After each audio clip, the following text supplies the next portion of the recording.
You got the momentum going with you as a left-hander, right? Don't look where you want the ball to go. Just look at the ball hitting your bat. I watch your eyes. If you're looking where you want it to go, it's not going to go there. Okay, do it again.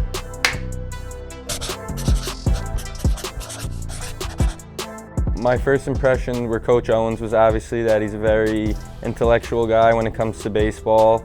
My type of guy, you know, he's hard, he's gritty, he's tough, but definitely I was blown away when I first met him. He's one of the better guys that I've worked with. He's really big on team play, but he's also huge on individualizing each player. I have a good understanding of the player's strengths, of the team strengths, the ability to change and try to win in a different way each year based on our talent, what we have, what we've lost, what we're recruiting, what we're trying to develop. Playing for my father is complicated, but at the same time, like, it's always fun going out there and being around him. I realize that he's at work and I'm out there playing, so we kind of stay out of each other's ways. He's an old school coach, and I honestly love that about him. He really works on the fly. He's really good at making adjustments. He has improved every single aspect of my game. In all aspects, he's improved my game greatly. I mean, in the field, he has so much knowledge, just positioning, reading guys' swings.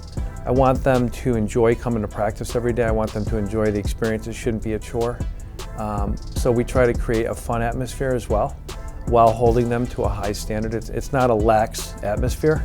He's definitely tough on us. Like, he expects a lot from all of his players, and every time we go out on the field, like, he expects a good product to be out there. So he's not messing around, and he won't wait for anyone to get on board with him. Don't get forward so much. Let the turn happen. Try not to force the down angle anymore. Just like when you're pulling down, it's all of a sudden now the ball gets angled to it. Monahan is one of the better pitching coaches that I've worked with. He's quiet, steady, very organized, very diligent, kind of cutting eyes, like watching, trying to evaluate the situation and help the player. Mechanically, he helps you out and making sure you see your progress on the field. And when you see that mechanical progress, it's really easy to be mentally confident and get into the game as quick as possible. He'll call the pitches, control the running game. Again, half the staff, 18 or maybe 19 pitchers. The big responsibility. Most of it he handles by himself. I really believe that he knows what he's talking about, and he wants every single player to get better. Once Danny takes off. Sorry, Jim. Oh, I just book in? You just book in. All right. So you're kind of open up to both, so you can see both. As soon as Danny goes, go ahead. Coach Pederuto is awesome. I mean, he feels like one of the guys on the team, like, very easy to talk to, also very knowledgeable when it comes to the game. He's a lot different than Coach Owens. It's kind of hard to believe that they get along so well.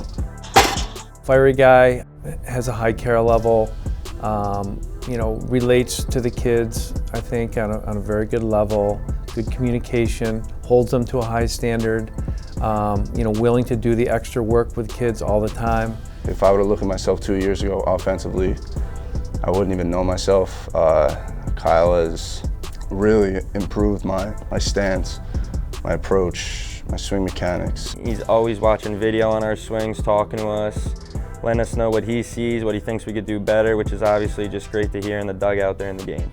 Keep yourself in a proper posture, okay? You can't drop too much. You can settle, but you got to establish your angle first. We're a pretty fundamental team and try to develop kids' athleticism with what they do well instead of putting everyone into a box and making them all do things the same.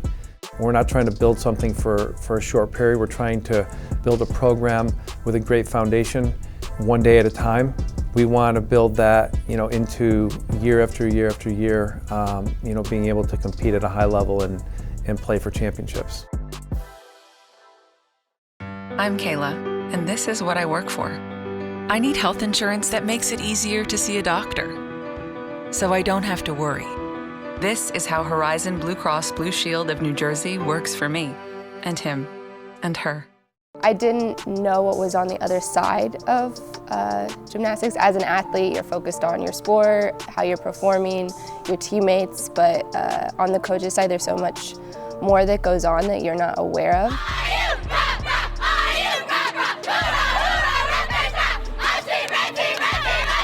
After I graduated in 2015, I knew I wanted to stay in gymnastics. I wasn't ready to be finished, and I applied to a couple grad assistant positions. One of them was Temple, where Umi was going, and I knew I wanted to contact her because I loved my time with her at Rutgers, and it happened to work out, and I was able to stay there with her for the 3 years that she was there as well. So I got my master's in counseling and psychology, and then I was able to start my doctorate in sports psychology.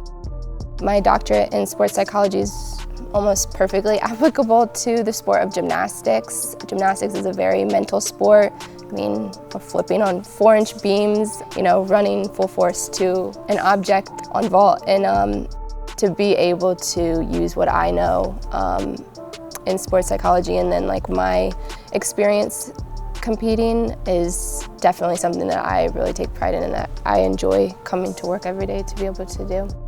So when I found out I would be coming back to Rutgers, I think the only emotion, I was excited and ready to go. I didn't have to learn a new campus. I was very familiar. Even people from administration were still here from when I was a student athlete, so we kind of had that relationship as well. The program has changed pretty drastically since I was here, just alone being in this new gym. Being at Livy Rec was definitely a smaller situation. We made it work, but it's so nice to have the space, to be able to recruit well with the space, having a locker room, which we didn't have before, having access to nutrition, the doctors down the hall is just, I think that's the biggest change. And then of course, just the coaching staff and me being back as a coach. I just really am lucky to be able to be continuing my education and learning all of these skills in sports psychology and then coming right back into work and being able to apply them. Gymnastics has changed since even I started. Things are more difficult. The mental aspect has not changed. So on beam, I always do a talk right before competition. It basically consists of everyone closing their eyes, taking a deep breath and just releasing all that tension and then just clicking in. My purpose is to help athletes reach their fullest potential in sport, not just as an athlete, but outside of sport. My athletes on beam would definitely say that it's more of a mental coaching that I do, not just technical with the skills. So that has been something that I'm really lucky to have combined in my life with the education and then being able to apply it at work every day.